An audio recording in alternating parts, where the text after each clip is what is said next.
Oy, kamusta kayo dyan mga boy? Ngayong araw nga pala nagpapalit ako ng gulong kasi habang nagdadrive ako nararamdaman ko parang niyuyugyug.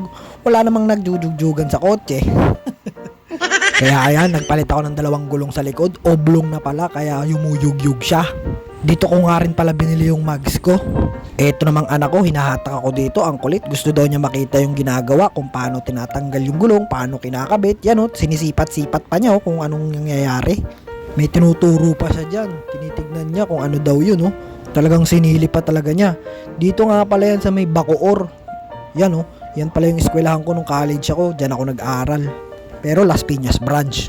Yan, tamang waiting muna. Medyo mahaba pa kasi yung pila. Marami nagpapagawa oh. Ang name nga pala ng shop na to Tirona Tire Trading. Dito sa may Bacoor. Medyo malapit-lapit siya sa SM Bacoor.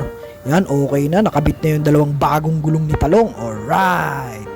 Shout out pala kay Boss Choi. Lagi akong binibigyan ng discount niyan pag nabili ako sa shop nila. Alright. Quality yung mga binibenta nila rito mga boy. Kaya punta na kayo dito. Let's go. Yan, si Talong na pala yung ina-align. Need pala natin magpa-align lagi para maganda yung pudpud ng gulong. Para pantay na pantay. Kasi mga boy, kung hindi nyo aalagaan sa alignment, wala, masasayang yung goma nyo. Lagi kayong magpapalit ng gulong. Medyo may kamahalan pa naman ang gulong ngayon.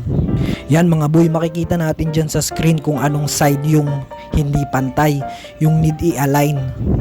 Yan, pagkatapos nga namin magpagawa dumiretso kami dito.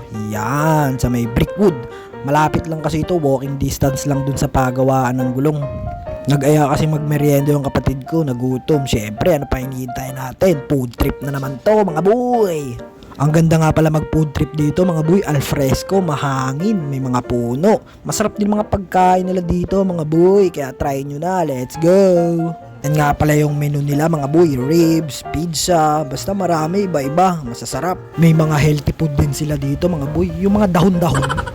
Tapos si Rad umorder nga pala ng napakalaking cake, isang slice lang yan, laki-laki, kanya lang uubusin niya yan. Yan, pauwi na nga pala kami. Dito na nga pala ako dadaan sa Cavitex Expressway na minsan laging traffic. Pumasok ka ng buntis paglabas mo ng expressway nanganak ka na.